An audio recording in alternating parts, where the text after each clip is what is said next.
இந்த யூனிவர்ஸ் உண்மையிலே ரொம்ப பவர்ஃபுல்னா நான் மேனிஃபெஸ்டேஷன் ப்ராக்டிஸ் எல்லாம் ஃபாலோ பண்ணுறேன். அப்படி இருந்தும் நான் நினைக்கிறதெல்லாம் நடக்க மாட்டேங்குது. இன்ஃபேக்ட் பாசிட்டிவான விஷயங்களை விட நெகட்டிவான விஷயங்கள் மட்டும் கரெக்டாக நடக்குது. வேணும்னு ஆசைப்படுறதை விட வேண்டாம்னு பயப்படுற விஷயங்கள் மட்டும் ஈஸியாக நடக்குது. பட் நான் பாசிட்டிவான விஷயங்களுக்கு தானே ப்ராக்டிஸ் பண்ணுறேன். இந்த மாதிரி உங்களில் எவ்வளோ பேருக்கு நடக்குது? இது ஒன்றும் ரொம்ப ஆச்சரியமான விஷயம் இல்லை. இதுவும் நீங்கள் நினச்சதுனால தான் நடக்குது. எப்படின்னு கேட்குறீங்களா? அதை பற்றி தான் இன்னைக்கு பார்க்க போகிறோம். 7 habits that stops you from getting your desires done. 7 பழக்கங்கள் உங்கள் மேனிஃபெஸ்டேஷனை நடக்க விடாமல் தடுத்துட்டு இருக்கு. அது என்ன அப்படின்னும் அதுக்கான என்ன சின்ன மாற்றங்கள் பண்ணலாம் அப்படிங்கிறத பற்றி இந்த வீடியோவில் ஃபுல்லாக பார்க்க போகிறோம். வாங்க வீடியோக்குள்ளே போகலாம். நம்பர் 1, நெகட்டிவ் திங்கிங் தான் மிகப்பெரிய தடை நம்ம மேனிஃபெஸ்டேஷன் நடக்காமையே போகிறதுக்கு. தொடர்ச்சியாக நம்ம எதை வேண்டாமோ, எது மாதிரி நடக்கக்கூடாதுன்னு திரும்ப திரும்ப ஃபோக்கஸ் பண்ணுறோமோ அதுதான் பிரபஞ்சம் ஈர்த்துட்டு வந்து கொடுக்கும். ஸோ நீங்கள் உங்கள் மேனிஃபெஸ்டேஷனுக்கு ஆப்போசிட்டான நெகட்டிவ் எனர்ஜியை வெளியிடுறீங்க. இதுக்கு பதிலாக இல்லை உங்கள் மைண்ட் நெகட்டிவாக திங்க் பண்ண ஸ்டார்ட் பண்ணும் போதே அதை பாசிட்டிவ் அஃபர்மேஷன்ஸ்னால அப்படியே ரீப்ளேஸ் பண்ணுங்க. உங்கள் கோல்ஸை அச்சீவ் பண்ணினா என்ன மாதிரி நடக்கும் அப்படின்னு விஷுவலைஸ் பண்ணுங்க. உங்களை சுற்றி பாசிட்டிவாக இருக்கக்கூடிய சூழ்நிலைகளை மட்டும் அமைச்சுக்கோங்க. உங்களை சுற்றி நீங்கள் பார்க்குற விஷயம், கேட்குற விஷயம், பேசக்கூடிய பழகக்கூடிய விஷயங்கள் எல்லாமே பாசிட்டிவான மைண்ட் செட்டுக்கு ஒத்து போகிற மாதிரி வச்சுக்கோங்க. நீங்கள் இருக்கும்போது நெகட்டிவான விஷயங்களை அடுத்தவங்க பற்றி பொறாமப்படுற மாதிரி பேசுகிறாங்கன்னா அந்த கான்வர்சேஷனை விட்டு விலகி இருங்க. நான் ஒன்றும் பேசலை, சும்மா தான் நிற்கிறேன்னு சொன்னால் கூட உங்கள் சப்கான்ஷியஸ் மைண்டில் இந்த நெகட்டிவான விஷயங்கள் ப்ரோக்ராம் ஆகிட்டே இருக்கும். ஸோ மேனிஃபெஸ்டேஷன் ப்ராக்டிஸ் பண்ண போகிறப்ப மட்டும் இல்லாமல் டோட்டலாக நீங்கள் ஒரு பாசிட்டிவான பர்சனாக மாறணும். பிக் பாஸ் 24/7 மாதிரி full time universe I am வாட்சிங் அப்படின்னு உங்களையே பார்த்துட்டு இருக்காங்க. Number 2, lack of gratitude. கிராட்டிடியூட்னா நன்றி உணர்தல். லா ஆஃப் அட்ராக்ஷன் அண்ட் கிராட்டிடியூடுக்கும் என்ன சம்பந்தம்னு ஆல்ரெடி ஒரு ஃபுல் வீடியோவை தனியாக போட்டிருக்கேன். இதை பற்றி போதுமான கிளாரிட்டி இல்லைன்னா இந்த வீடியோவை பார்த்து முடிச்சுட்டு கிராட்டிடியூட் பற்றி நான் போட்டிருக்க வீடியோவையும் செக் பண்ணி பாருங்கள். அதுக்கான லிங்க்கை நான் ஐகார்டில் தரேன். ஏன் இந்த கிராட்டிடியூட் இல்லைன்னா மேனிஃபெஸ்டேஷன் நடக்காதான்னு கேட்டிங்கன்னா, ஆமாம் நடக்காது. நானும் நீங்களும் ஒரு ஃப்ரெண்டு இல்லை கூட ஒர்க் பண்ணுறோம்னு வச்சுக்குவோம். உங்களோட திங்ஸை நான் உங்ககிட்ட கேட்காம எடுத்து யூஸ் பண்ணுறேன்னு வச்சுக்கோங்க. ஒரு சிலர் சரி ஃப்ரெண்டு தானே ஓகேன்னு ஒன்றும் சொல்ல மாட்டாங்க. அப்படி இருக்கும்போது அந்த பொருளை நான் யூஸ் பண்ணிவிட்டு திருப்பி ரீப்ளேஸ் கூட பண்ணலை, எனக்கு என்னன்னு எங்கேயாவது வச்சுட்டு அப்படியே கண்டுக்காமல் கீழே போட்டுட்டு போயிட்டேன்னா உங்களுக்கு எப்படி இருக்கும்? நெக்ஸ்ட் டைம் நான் கேட்டால் கூட எனக்கு நீங்கள் ஹெல்ப் பண்ணுவீங்களா? என்கிட்ட இல்லையே அப்படின்னு சொல்லி எஸ்கேப் ஆயிடுவீங்க. இதே மாதிரி தான் யூனிவர்ஸும் ஆல்ரெடி கொடுத்த பொருளையே நீ மதிக்க மாட்டேற, இதில் புதுசாக வேற கேட்குறியா, அவ்வளோதான் பார்த்துக்க அப்படின்னு சொல்லிடும். இதை ஃபஸ்ட்டு ப்ராப்பராக ரெஸ்பெக்ட் பண்ணு, அப்புறம் உனக்கு புதுசாக தரதை பற்றி நான் யோசிக்கிறேன் அப்படின்னு சொல்லும். நம்ம எப்போ ஆல்ரெடி இருக்கிற திங்ஸுக்கு கிரேட்ஃபுல்லாகவும் அது ரொம்ப வேல்யூபுளாக மதித்து கேர் பண்ணுறோமோ நம்ம இன்னும் நிறைய திங்ஸை ஈஸியாக அட்ராக்ட் பண்ணி நம்ம லைஃப்குள்ளே எடுத்துகிட்டு வரலாம். இந்த கிராட்டிடியூடை டெய்லி ஜேர்னலாக எழுதலாம், இல்லை அஃபர்மேஷன்ஸ் ஆர் கைடட் மெடிடேஷன் மூலமாக ப்ராக்டிஸ் பண்ணலாம், இல்லை சிம்பிளாக ஒவ்வொரு வேலையை ஸ்டார்ட் பண்ணுறதுக்கு முன்னாடியும் அதை கம்ப்ளீட் பண்ணதும் தேங்க்யூன்னு சொல்லலாம். நம்ம நிறைய பேர் பார்த்துருப்போம், காலையில் எந்திரிச்சதும் சாமி கும்பிடுவாங்க, கடை ஓப்பன் பண்ணதும் க்ளீன் பண்ணிவிட்டு விளக்கு வச்சு கும்பிடுவாங்க, காசு வாங்கினா கண்ணில் ஒத்திக்குவாங்க, சாப்பிட்றதுக்கு முன்னாடி ப்ரே பண்ணுவாங்க. இது எல்லாமே இறைவன் நமக்கு கொடுத்ததுக்காக நன்றி செலுத்துகிற மாதிரி ப்ரேயராக தான் ப்ராக்டிஸ் பண்ணாங்க. இதுவும் கிராட்டிடியூட் தான். ஒரு ஒர்க்கை ஸ்டார்ட் பண்ணுறதுக்கு முன்னாடி, டிரைவ் பண்ண போகிறீங்கன்னா அதுக்கு முன்னாடி பிரபஞ்சமே நீ தான் எனக்கு இந்த வேலை முடிகிற வரைக்கும் கூட இருந்து நல்லபடியாக கம்ப்ளீட் பண்ணி தரணும் அப்படின்னு ஒரு இன்புட்டாக உங்கள் மைண்டில் கொடுங்க. இது சூப்பராக ஒர்க் அவுட் ஆகும். ஒரு எனர்ஜி ரிங் உங்களையும் அந்த வேலையும் அந்த பொருளையும் சுற்றி ஒரு பாதுகாப்பு வளையமாக இருக்கிற மாதிரி இமேஜின் பண்ணிக்கோங்க. இப்படி கூட நீங்கள் உங்கள் கிராட்டிடியூடை செலுத்தலாம். Number 3, living in the past. தொடர்ந்து நம்ம கடந்த காலத்துல செஞ்ச தப்புகளையும் தோல்விகளையும் நினைச்சு ஸ்ட்ரக் ஆகி இருக்கிறது. அன்னைக்கு மட்டும் நான் அப்படி பண்ணாம இருந்திருந்தா, இவங்க என் லைஃப்ல வராம இருந்திருந்தா, அப்படி ஆகியிருந்தா, இப்படி பேசியிருந்தா, நடந்ததை பற்றியே யோசிச்சுட்டு இப்போ ப்ரெசண்டில் இருக்கிற ஒவ்வொரு ப்ரீஷியஸான மொமெண்ட்டை வேஸ்ட் பண்ணிட்டு இருக்கீங்களா? நடந்ததை யாராலையும் மாற்ற முடியாது.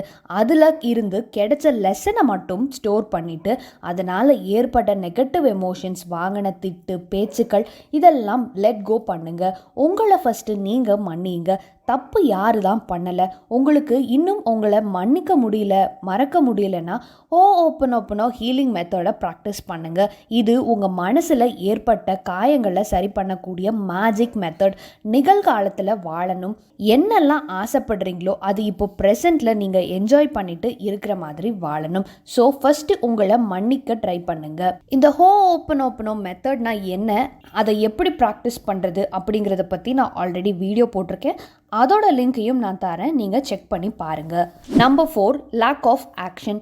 வெறும் வாய் தாங்க இவரெல்லாம். அப்படியே நல்ல வாழைப்பழம் மாதிரி பேசுவாங்க, பார்த்தா ஒரு வேலையும் செஞ்சு காட்ட மாட்டாங்க. நீங்களும் இதில் ஒருத்தரா? லா ஆஃப் அட்ராக்ஷன் வந்து ஜீபூம்பா பென்சில் ஒன்றும் இல்லை. ஜீபூம்பா பென்சிலுக்கு கூட ஒரு பேப்பர் எடுத்து அதை ட்ரா பண்ணும், அப்போ தான் அது நடக்கும். உங்கள் மேனிஃபெஸ்டேஷன் எவ்வளோ பெருசாக வேணால் இருக்கட்டும், அதுக்கான முதல் அடியை நீங்கள் தான் எடுத்து வைக்கணும். பெரிய கோலை பிரேக் டவுன் பண்ணி சின்ன சின்ன டாஸ்காக ஃப்ரேம் பண்ணுங்க. அதை தொடர்ந்து முயற்சி பண்ணுங்க. நீங்கள் அதுக்காக ஸ்டெப் எடுத்தால் தான் யூனிவர்ஸுக்கே ஃபஸ்ட்டு அது தெரியும். நிஜமாவே இவன் சீரியஸாக தான்ப்பா கேட்குறான்னு ஒரு ஆப்பர்ச்சுனிட்டிஸாக உங்களுக்கு ஓப்பன் பண்ணுவாங்க. Number 5, being with negative people. எப்படிப்பட்ட என்விரான்மெண்ட்டில் நம்ம இருக்கோம் அதை பேஸ் பண்ணி தான் நம்மளோட ஒவ்வொரு நாளும் உருவாக்குறோம். நான் என் மைண்ட் கூட சண்டை போட்டுட்டு இப்போ நான் கொஞ்சம் கொஞ்சமாக பாசிட்டிவாக இருக்கேன். இப்போது என்னென்னா, என் கூட இருக்காங்கல்ல அவங்க எப்போ பாரு நெகட்டிவாக பேசுகிறாங்க, எனக்கு இந்த சூழ்நிலையே பிடிக்கல, நான் என்ன பண்ணுறதுன்னா சொல்லி கேட்டாங்கன்னா நமக்கு ஏன் தேவையில்லாமல் இந்த நெகட்டிவான பேச்செல்லாம்னு சொல்லி பாருங்கள். அப்படியும் இல்லைனா இவங்க பேசுகிற டாப்பிக்கு இன்ட்ரெஸ்டிங்காக ரெஸ்பாண்ட் பண்ணாதீங்க. முக்கியமாக காசிப் பேசும்போது இது யூனிவர்ஸ் உங்களுக்கு வைக்கிற டெஸ்ட். எவ்வளோ தூரம் நீ இப்படி பாசிட்டிவாக இருப்ப, இரு லைட்டாக ஒன்று டிஸ்டர்ப் பண்ணுறேன்னு இது மாதிரி தான் உங்களுக்கு சுச்சுவேஷனை அமைச்சு தருவாங்க. உங்களால் ரொம்ப கண்ட்ரோல் பண்ண முடியலைன்னா இன்ஸ்டண்ட்டாக ஒர்க் அவுட் ஆகிற ஸ்விட்ச் வேர்ட்ஸை சொல்லுங்கள். Wolf magic begin now. இதை சொல்லிக்கிட்டே இருங்க. அட்லீஸ்ட் உங்கள் மைண்டு நெகட்டிவாக திங்க் பண்ணாமல் ஸ்டாப் பண்ணிக்கலாம். இப்படி சொல்ல சொல்ல சுற்றி இருக்கிற சுச்சுவேஷன் கொஞ்சம் கொஞ்சமாக மாறிடும். ஸ்விட்ச் வேர்ட்ஸ் பற்றி தெரியலைன்னா இந்த வீடியோவை செக் பண்ணி பாருங்கள், ஐ கார்டில் தரேன். நம்பர் 6 ஹேபிட் என்னன்னு பார்க்குறதுக்கு முன்னாடி மேஜிக் மைண்ட் சேனலுக்கு இன்னும் சப்ஸ்கிரைப் பண்ணலைன்னா சப்ஸ்கிரைப் பண்ணுங்கள். கூடவே பெல் ஐக்கானையும் ப்ரெஸ் பண்ணுங்கள். அப்போ நான் போஸ்ட் பண்ணக்கூடிய ஒவ்வொரு வீடியோஸும் உங்களுக்கு நோட்டிஃபை ஆகும்.